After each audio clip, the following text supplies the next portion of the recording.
Good evening, I'm Rachel Hartog. After reporting a record loss in 2012, the debt-ridden U.S. Postal Service now has hundreds of open positions in Indiana due to an arbitrated award settled between the Postal Service and the National Association of Letter Carriers. The category is a position opening for non-career employees who will mainly replace career employees retiring at the end of January. They will work full-time for a 360-day term with limited benefits and health insurance. These positions can be found in the careers section of the USPS website. Online applications are due by Sunday, January 27th at 11:59 p.m. And lawmakers representing Monroe County in the Indiana General Assembly say the Pence administration appears to have relaxed the atmosphere at the State House this legislative session. Still, as WTIU's Stan Jastrzebski reports, some say loud battles may still loom on the horizon.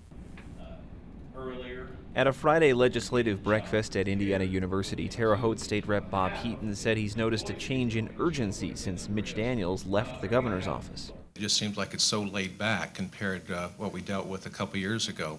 With Governor Daniels in there, I think you know from day one, okay, here it is, and you just start in with both feet. Heaton and State Senator Mark Stoops praised the bipartisanship and the seeming lack of rancor in the early part of the session, but Bloomington State Rep Matt Pierce says he's not, in his words, harboring any illusions about how the session could still end.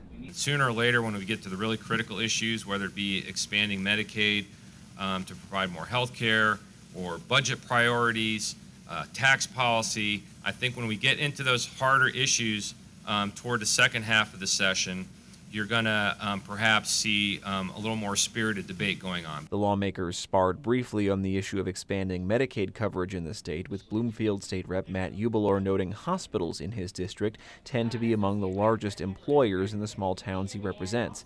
Still, Ubelor says he has to weigh allocating more Medicaid funding with how much it would cost the state to provide such service. For WTIU News, I'm Stan Jastrzebski.